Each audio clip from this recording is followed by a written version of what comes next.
안녕하세요. 김우형 목사입니다. 이번 일주일 동안 여러분과 함께 2025년 3기 교과 제6과 홍해를 건너서라는 제목으로 일주일 동안 여러분과 함께 하게 되었습니다. 먼저 함께 기도하시고 오늘 일요일 말씀을 나누도록 하겠습니다. 우리를 사랑하시는 거룩하신 하나님 아버지, 저희들을 사랑하셔서 저희에게 생명을 주시고 허락하신 생명으로 주님의 말씀을 나누고 주님께 영광을 돌리며 하나님께서 허락하신 복이 무엇인지를 깨달아 다른 사람들에게 소망을 줄 수 있는 귀한 주님의 자녀로 살아가게 하심을 감사합니다.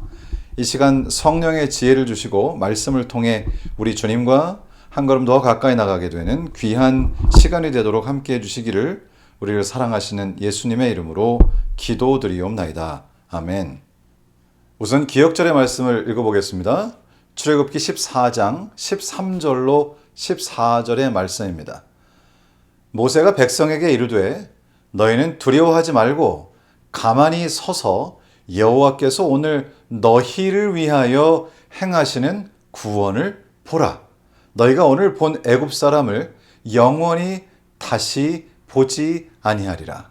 여호와께서 너희를 위하여 싸우시리니 너희는 가만히 있을지어다. 이번 일주일 동안 저희는 하나님께서 어떻게 이스라엘 백성들을 애굽으로부터 건져내셔서 홍해를 건너 안전한 지역까지 인도하시는가를 다루고 있습니다. 하나님께서 이스라엘 백성들을 구원하시는 손길을 펴시지 않았다면 이스라엘 백성들은 그곳에서 나올 수 없었겠죠. 우리 주님께서는 스스로 자신을 구원할 수 없는 이스라엘 백성들의 삶 속에 역사하셔서 주님께서 그들을 건져내시고 기적적인 방법을 통하여 홍해를 건너게 하시고 그들에게 새로운 삶을 제공하셨습니다. 2009년에 미국의 한 비행기가 안타깝게도 새 때와 충돌하면서 양쪽 엔진이 모두 멈추는 치명적인 사고를 당합니다. 비행기는 3분도 채 되지 않아서 추락 위기에 놓이게 됐고 결국 155명을 태운 이 비행기는 허드슨 강 위로 불시착하게 됩니다. 다행히도 그 순간까지 모든 승객들의 생명이 안전하게 보존되었습니다.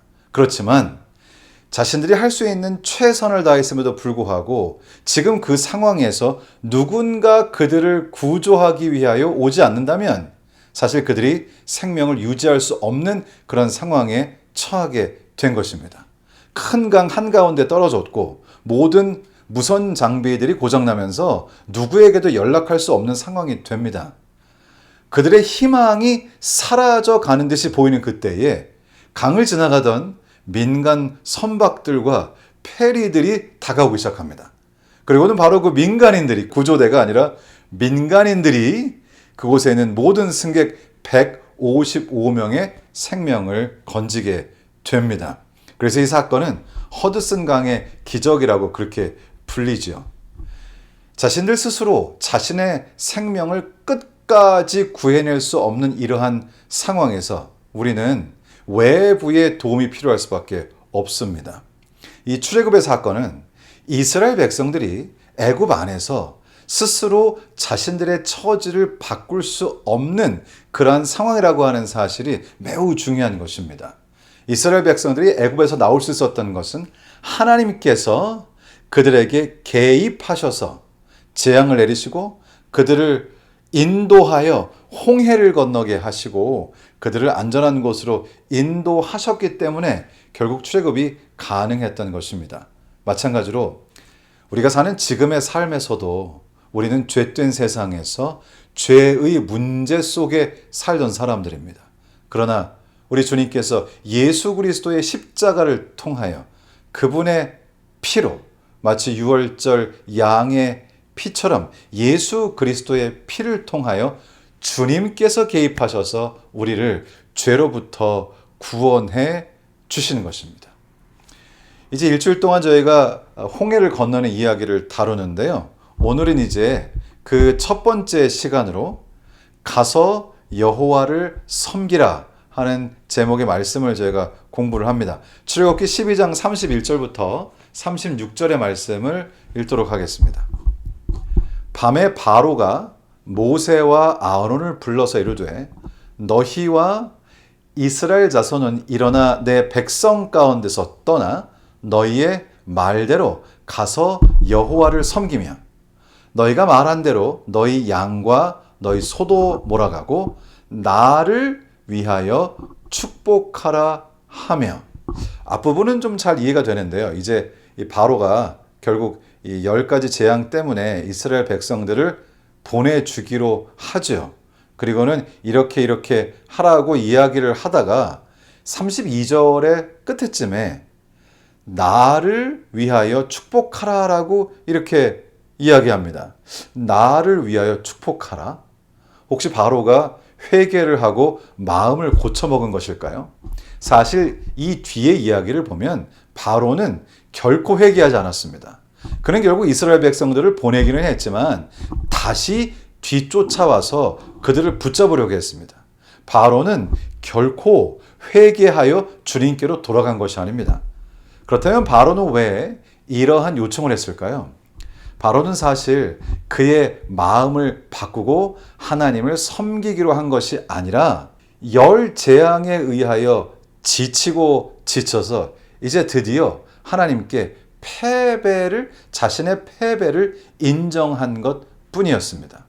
결국 10 재앙의 이 고통 때문에 그 고통이 바로를 막다른 골목으로 몰아붙였고 결국 바로는 다른 선택의 여지가 없어 이스라엘 백성들을 보내게 되었다는 것입니다. 우리는 살면서 2가지 중에 한 가지를 선택하게 됩니다. 하나님께 나 자신의 의지를 드리고 실제적으로 주님께 순종하여 구원을 붙잡는, 하나님께 나 자신을 드리는 진정한 의미에서의 회개와 구원의 경험이 그 첫 번째 것입니다.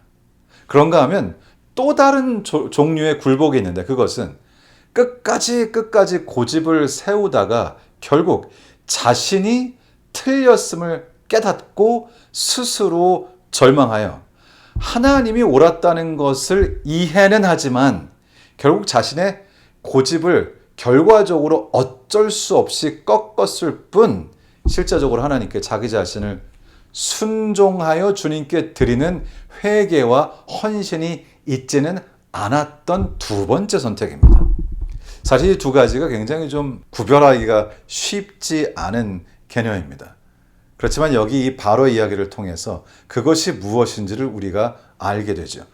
어떻게 우리는 알 수 있을까요? 내가 정말 하나님께 순종하고 그분께 의지를 드려서 주님을 나의 구주로 모시게 된 것인지 아니면 어쩔 수 없이 선택의 여지가 없고 방법이 없기 때문에 그저 나 자신의 고집을 좀 내려놓은 건지, 그리고 사실상 하나님께 완전히 굴복한 것이 아니라 언제나 기회를 노리고 있는 것인지.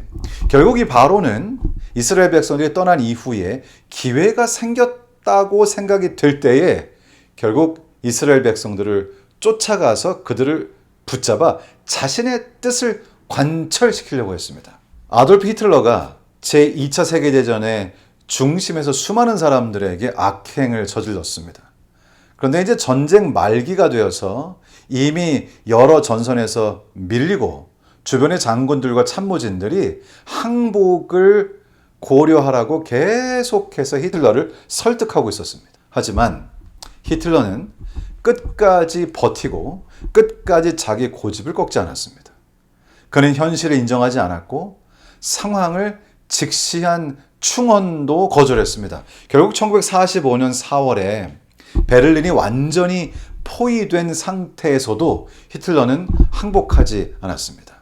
그러나 결국 이 모든 전세가 완전히 뒤집어지면서 히틀러는 더 이상의 선택의 여지가 없게 되었습니다.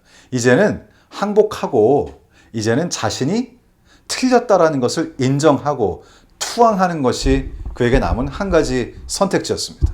그러나 히틀러는 그때 결국 자신이 시도했던 모든 이 전쟁을 포기하기는 했고 또 자신의 고집을 내려놓은 것도 맞습니다만 결국 그렇게 되었을 때 히틀러는 엄청난 절망 가운데서 한 가지 안타까운 선택을 하게 됩니다. 결국 그는 벙커에 들어가서 스스로 목숨을 끊음으로써 자신이 전쟁의 패배자라는 것을 인정했습니다. 그는 자신의 패배를 인정했으나 그러나 자신이 틀렸다고 하는 것을 결국 끝까지 인정하지 않았던 것이죠. 사실 우리는 살면서 정말로 절망적이고 더 이상 갈 곳이 없기 때문에 주님께 도움을 요청하거나 그리고 뭔가 신앙적인 행위를 해보려고 하는 제스처를 취할 수 있습니다. 그렇지만 우리는 성경을 통해서 이 두 가지 선택이 완전히 다르다는 것을 알게 됩니다. 진정으로 하나님께 자기 자신의 의지를 드린 사람은 결국 주님께서 원하시는 일을 지속적으로 하기 위하여 주님의 성령의 능력에 의지하게 됩니다. 그렇지만 이 두 번째, 바로처럼 자신이 마치 하나님께 굴복한 것처럼 보였지만 사실은 자신이 가지고 있는 생각은 바꾸지 않았을 때 결국 틈을 노려서 틈이 나면 결국은 자신의 원래 가지고 있던 목적을 이루기 위해서 그것을 관철시키기 위해서 어떤 일이라도 하는 그런 모습을 보이게 된다는 것입니다. 야고보서 4장 10절에 이런 말씀이 있습니다. 주 앞에서 낮추라. 그리하면 주께서 너희를 높이시리라. 사실 저희는 매일 삶을 살면서 우리가 예수 그리스도께 나 자신을 드렸을지라도 우리가 가지고 있는 이 연약한 마음 때문에 우리의 고집을 피우기도 합니다. 물론 바로처럼 끝까지 고집을 피우지 않는다고 하더라도 우리는 매일의 삶에서 둘 중에 하나를 선택해야 하는 순간을 비슷하게 맞이할 때가 있습니다. 하나님께 나의 의지를 전적으로 드리고 그분의 인도하심에 정말 군말 없이 따라갈 것인지, 아니면 하나님께 더 이상 어떤 선택지가 없기 때문에 나 자신을 하나님께 포기하고 항복하는 것처럼 보이지만은 사실상 내가 가지고 있는 본래적인 인간적인 마음과 인간적인 욕심과 야망을 내려놓지 못하는 것입니다. 오늘 여러분들이 어떤 상황을 직면하게 되시든지 먼저 자신의 의지를 우리 주님께 드리는 경험을 하시게 되기를 주님의 이름으로 기원합니다. 이제 이른 아침 시간인데요. 이 시간에 우리 주님께 우리 자신의 의지를 드리면서 하나님, 오늘 하루를 살아가는 동안 온전히 주님께 모든 것을 맡기고 주님의 인도하심을 따라 살아갈 수 있도록 성령을 통하여 저를 인도하여 주시옵소서라고 기도하시게 되기를 바랍니다. 이 아침 시간에 나 자신의 의지를 온전히 주님께 드리고 주님께서 내 마음속에 생각나게 하시는 주님의 뜻을 조차 행동하는 것을 통해서 오늘 하루가 주님의 인도하심을 온전히 따라가 하나님께 영광을 돌리는 그런 귀한 하루가 되기를 우리 주님 예수님의 이름으로 축원합니다.